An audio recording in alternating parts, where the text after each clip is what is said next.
Welcome to part 2 of predicting the Premier League 26-27 season. Go and watch yesterday's video if you haven't already for me to give my reasonings on why I have put certain teams in their positions as I kind of analyze their teams and squads and why I think they will or will not do so well. Today, though, we're going to take a look at the top 10 teams, which will also include, of course, who I think is going to win the Premier League this season. So let's kick this thing off, and we still got a couple mid-table teams to go before we start talking about potential European places, but these are the teams that I've placed thus far.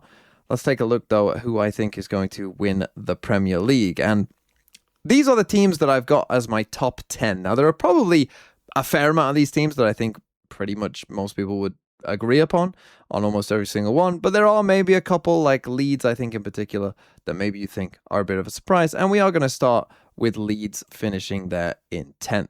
So why do I think that Leeds will have perhaps what is considered a good season for them? Finishing in the top 10 I think would constitute a good season. I still think they could use with some extra, beefing of their team, but I think Trafford in goal, good signing. The defensive line there looks pretty solid to me overall.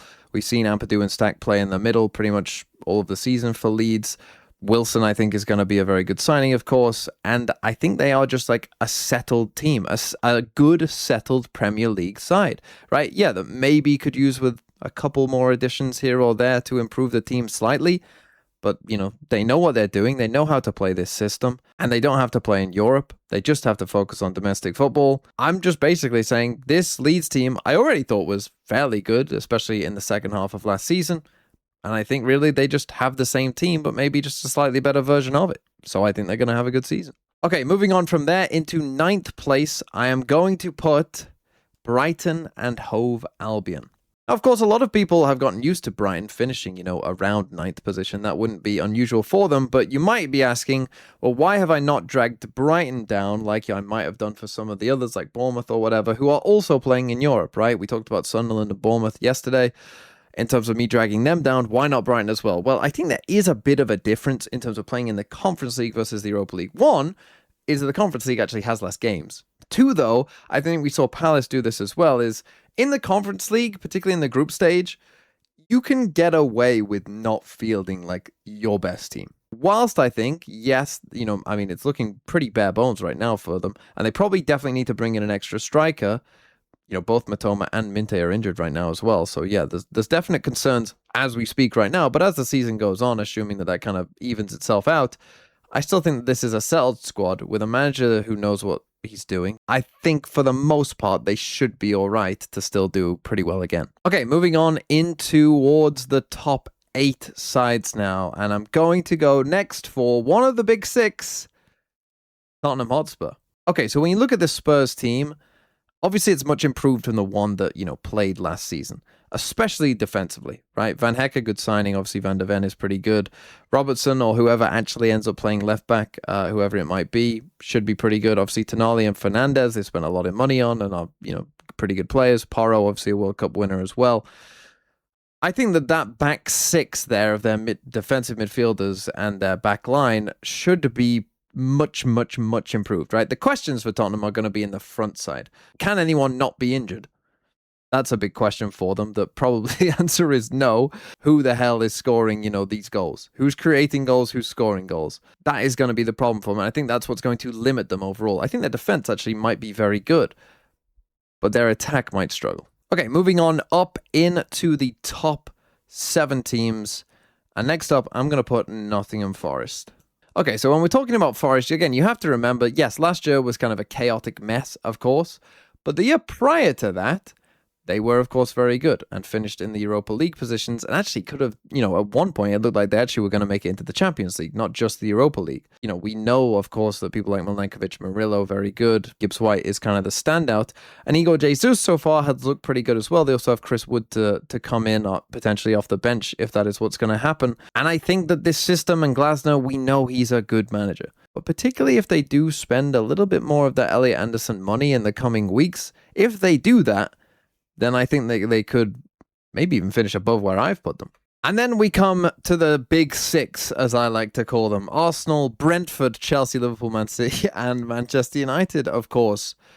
And you might think it would be pretty easy to just, put Brentford next, but I'm actually not. Because generally what happens, and this is what we've seen, Spurs have had some struggles, but normally as well, there's actually kind of two teams that struggle. Obviously, we've seen Chelsea being that team. We've seen Man United, of course, be that team. And so I think one of these teams could struggle. And you might think, is this the time without Pep that Man City could be that team that struggle? I think that's what everyone wants to have happen. But I'm not going to say that. I'm actually going to say that there's going to be a different issue for Manchester United. So why do I think Manchester United could struggle? Well, they're playing back in the Champions League. That's one thing, of course. They're now playing in Europe again, which obviously is going to make the season a bit tougher for them. Injuries might catch up to them a little bit more. I think going forward, United should be pretty good. I think it's in defense where there's going to be worries. Is that back line of an aging Luke Shaw, probably an always injured Martinez, Harry Maguire, and Diego Dallo, is that good enough? Now, Santos and Tielemans, I think, are good signings. I think they're really good signings, potentially as well. And again, going forward, I think that will be, really, really good for them. But again, Fernandes is getting older. For the first time ever, really, last season, we saw him get injured, right? He had a hamstring issue for a little while there. Could that happen again, especially if he's having to play 2 games a week this season? And if you take Fernandes out of this team, is it that special of a team then? It's a good team, but is it a great team? I don't think so. Okay, and now we're going to end this charade. I'm going to put Brentford in 5th.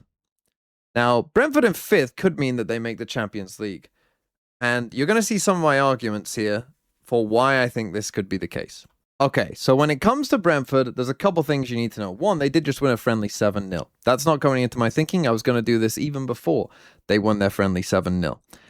The reason that I think Brentford could be good is, one thing you have to remember is, whilst they didn't make Europe because they kind of collapsed at the end of the season, they were actually the team that was kind of around 5th or 6th for a large part of last season. So what I'm basically saying is, well, if they can just do that again but not fall off at the end, they could finish 5th.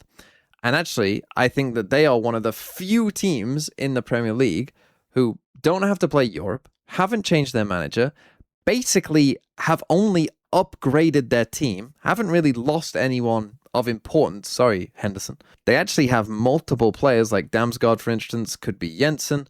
They've got cover in quite a few areas now as well, bringing in Jadon Anthony for the wing. Really the only player, and again, I did say this for United if Fernandes got injured, but again, he's playing multiple games a week and Brentford won't be. If Thiago got injured, they are in trouble. I think that they will be a big, big threat this year, especially again because they are the team who isn't playing in Europe and has the same manager and has all this, a majority of the same players as well. And then we come to the top 4. Now, in 4th, I'm going to put Liverpool Football Club. The reason I'm going to put Liverpool in 4th here is because I think it might take Iraola a little bit of time to get the players exactly, in the right spots and doing exactly what they need. There is some questions over this squad right now as well. Is it deep enough? That's certainly something that perhaps could change. I think if you're giving the positive case for Liverpool, you're probably looking at these two right here, Wirtz and Isak, right? Obviously, they didn't have the greatest starts to their Liverpool careers, but there's a reason that they paid so much money for them, and if they both did play to the potential of who they were, you might even argue Liverpool could win the league. It is probably going to take, I think, a little bit of time to get used to it, and I think particularly at the back early on, they might be quite fragile. I'm actually expecting Liverpool games for the first 5 to 10 games to be quite high scoring. Okay, in 3rd place, whilst I'd love to do something crazy here, I'm not going to. Although you might even argue that this is the crazy thing to do, because especially coming off the Community Shield, some of you might expect me to not do this, but I am going to put Chelsea in 3rd. Okay, so Chelsea probably won't line up like you're seeing right here. I think probably it'll be more of a 3-4-3 than a 4-2-3-1, but I think there's a lot of comparisons to Manchester United from last year, right? They're not in Europe. They have brought in some players from other Premier League teams, Premier League proven talent, if you will. With United, it was Cunha and Mbeumo. For Chelsea, it's Lacroix and Rodgers. Unlike United, the big kind of X factor they have over United last year is the manager, of course, in terms of, I think Xabi Alonso, perhaps people will respect a bit more, but it'd be funny if he plays a 3-4-3 and, does do a kind of, we are just copying what Man United did. But for me, the thing that will bring Chelsea back, or the questions that I have, are still in the back line, right? And particularly maybe their goalkeeper as well. Okay, and then we got Arsenal and Man City. Probably the top two that most people would expect to be top two, but after the Community Shield, it wouldn't shock me if quite a few people thought that Man City were completely washed and Maresca's going to do a terrible job. But let me give you the case for why Arsenal will finish second and Manchester City will unfortunately win the league. So let's start with Arsenal. What do I think Arsenal's problems are, you might say? Well, right now, I mean, obviously Saliba is injured right now and Timber is injured, but when they're back, obviously Arsenal look incredible. I do think the additions to midfield make them very, resolute. Again, that honestly, the defensive numbers should stay the same, might even get slightly better, honestly, in terms of playing with the same players and system. Maybe once Timber and Saliba get back in particular. Obviously, the problem again is going to go forward.